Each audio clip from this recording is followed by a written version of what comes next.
കിഴക്കിന്റെ Venice എന്നറിയപ്പെടുന്ന ആലപ്പുഴയ്ക്ക് എന്നും ഒരു പ്രത്യേക ചന്തമുണ്ട്.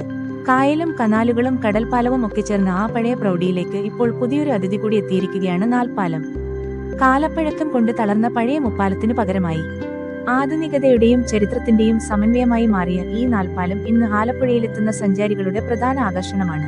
തിരുവിതാംകൂർ ദിവാൻ രാജ കേശവദാസിന്റെ കാലത്താണ് വാടക്കനാലിനെയും കൊമേഴ്സ്യൽ കനാലിനെയും ബന്ധിപ്പിച്ചുകൊണ്ട് പഴയ മുപ്പാലം പണിതത്. അന്ന് 3 റോഡുകളെ തമ്മിൽ ബന്ധിപ്പിച്ചിരുന്ന ഈ പാലം പതിറ്റാണ്ടുകളോളം ആലപ്പുഴയുടെ വാണിജ്യ കേന്ദ്രമായിരുന്നു. എന്നാൽ കാലം കടന്നുപോയപ്പോൾ പാലത്തിന് ബലക്ഷയം സംഭവിക്കുകയും അവിടെ 4 വ്യത്യസ്ത ദിശകളെ ബന്ധിപ്പിക്കുന്ന പുതിയൊരു സമുച്ചയം ഉയരുകയും ചെയ്തു. 2025 ഒക്ടോബറിൽ നാടിന് സമർപ്പിക്കപ്പെട്ട ഈ പാലം ഇന്ന് 8 കരകളെ തമ്മിൽ കോർത്തിണക്കുന്ന വിസ്മയമായി മാറിയിരിക്കുന്നു. സിനിമാ പ്രേമികൾക്ക് ഈ പാലം കേവലം ഒരു യാത്രാവഴിയല്ല, 100-ലധികം സിനിമകൾക്ക് സാക്ഷ്യം വഹിച്ച ഒരു സ്റ്റാർ ലൊക്കേഷനാണിത്. മണിരത്നത്തിന്റെ ദിൽ സേ മുതൽ മലയാളിക്ക് മറക്കാനാവാത്ത വടക്കൻ വീരഗാഥയും വല്യേട്ടനും വരെ ഈ കനാലിന്റെ പശ്ചാത്തലത്തിലാണ് പിറന്നത്. ഈ സിനിമാ പാരമ്പര്യം നിലനിർത്താനായി സർക്കാർ ഇവിടെ സിനിമ ടൂറിസം പദ്ധതിയും നടപ്പിലാക്കുന്നുണ്ട്. ഇവിടെ നിൽക്കുമ്പോൾ പഴയ പ്രശസ്തമായ സിനിമാ രംഗങ്ങൾ നമ്മുടെ ഉള്ളിലൂടെ ഒരു നിഴൽ ചിത്രം പോലെ കടന്നുപോകും.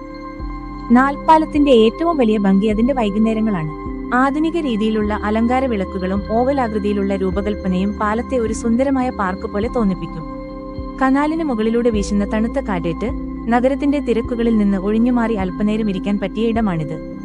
നടപ്പാതകളും ഇരിപ്പിടങ്ങളും സഞ്ചാരികൾക്കായി സജ്ജീകരിച്ചിട്ടുണ്ട്.